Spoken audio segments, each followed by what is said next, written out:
Monsieur le Président, le groupe parlementaire Vox Populi a lu et a examiné avec intérêt le projet de loi portant recomposition de la Commission électorale indépendante. Il est fait, relativement à l'exposé des motifs du dit projet de loi, les observations suivantes. Monsieur le Président,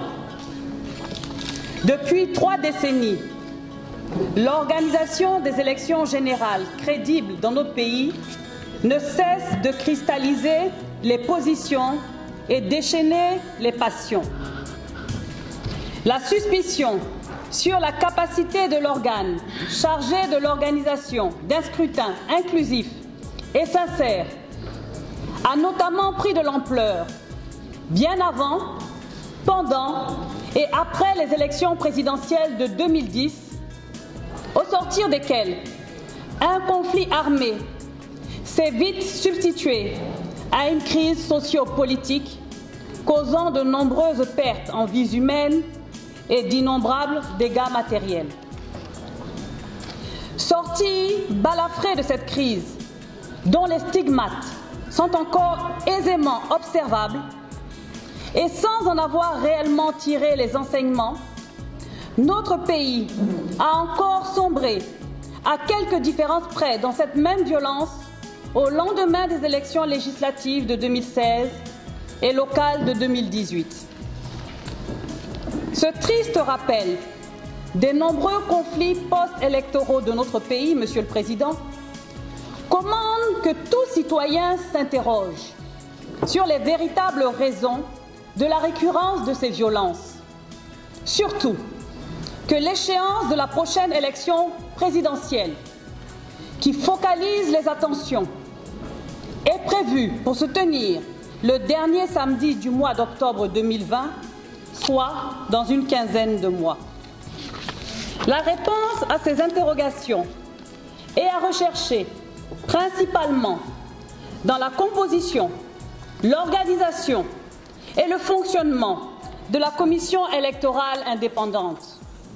organe technique chargé d'organiser aussi bien les élections présidentielles, législatives et locales dans notre pays. Organe dont la partialité à ces différentes opérations de vote susmentionnées a été révélée par son incapacité inhérente à rester à équidistance des formations politiques. Décrié par les acteurs les plus avertis de la scène politique ivoirienne, notamment de nombreux politiques, des hommes de Dieu, mais aussi des universitaires et la société civile, quant au danger à venir s'il n'est procédé à un examen minutieux de cette commission, l'inertie du gouvernement, qui traduisait son refus à accepter cette idée, s'est notamment ramollie après l'injonction que lui a faite la Cour africaine des droits de l'homme et des peuples de procéder à une réforme de la dite commission. En effet, dans un arrêt en date du 18 novembre 2016, la Cour africaine des droits de l'homme et des peuples a jugé la Commission électorale indépendante ivoirienne discriminatoire envers l'opposition et les candidats indépendants et a étalé la violation par l'État de Côte d'Ivoire de son obligation de créer un organe électoral indépendant et impartial prévu à l'article 17 de la Charte africaine sur la démocratie et à l'article 3 du protocole de la CEDEAO sur la démocratie et la bonne gouvernance.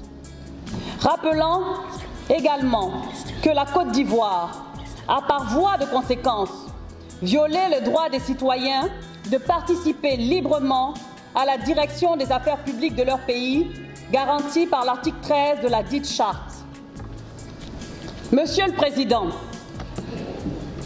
pour donner suite à cette injonction, le gouvernement s'est engagé à entreprendre des pourparlers avec les formations politiques et la société civile ivoirienne afin de s'entendre sur les conditions à remplir pour permettre à la Commission électorale indépendante d'organiser des scrutins crédibles dans notre pays.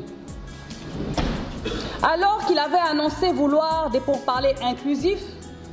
le gouvernement a malheureusement fini par s'accommoder d'une certaine opposition et d'une certaine société civile qui lui sont acquises. Excluant des dits pourparlers, l'opposition significative, laquelle continue à ce jour d'appeler à la poursuite des discussions. À l'évidence, Monsieur le Président, cette rupture des discussions avec toutes les parties intéressées par l'organisation d'élections crédibles dans notre pays n'est que la traduction de la volonté manifeste du gouvernement de ne pas se soumettre à l'injonction que lui a faite la Cour africaine des droits de l'homme et des peuples, consistant à procéder à une réelle réforme de la loi sur la commission électorale indépendante. Le titre même du présent projet de loi n'est-il pas assez édifiant pour comprendre que l'examen en profondeur de la loi concernée consiste pour le gouvernement à ne réexaminer seulement que sa composition, sans revoir le fonctionnement de cet important organe. Pourtant, l'opposition significative et le peuple de Côte d'Ivoire attendaient véritablement une totale réforme afin de donner au dit organe les moyens de sa véritable indépendance, notamment administrative et financière. C'est pourquoi, Monsieur le Président, le groupe parlementaire Vox Populi craint que de ces interprétations discordantes de la décision de la Cour africaine des droits de l'homme et des peuples, pourtant sans équivoque, les conditions de futurs troubles aux prochaines opérations électorales soient en train d'être réunies.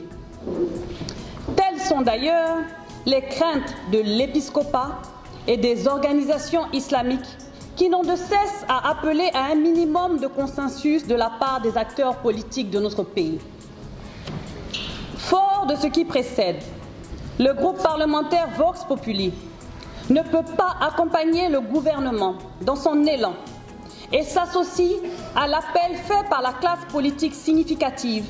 à l'endroit du gouvernement pour reprendre les discussions afin d'imprimer à cette commission électorale son véritable caractère indépendant. C'est pourquoi le groupe parlementaire Vox Populi ne prend pas en compte l'exposé des motifs et demande le retrait de ce projet de loi fait à Abidjan le 18 juillet 2019. Pour le groupe parlementaire Vox Populi, je vous remercie.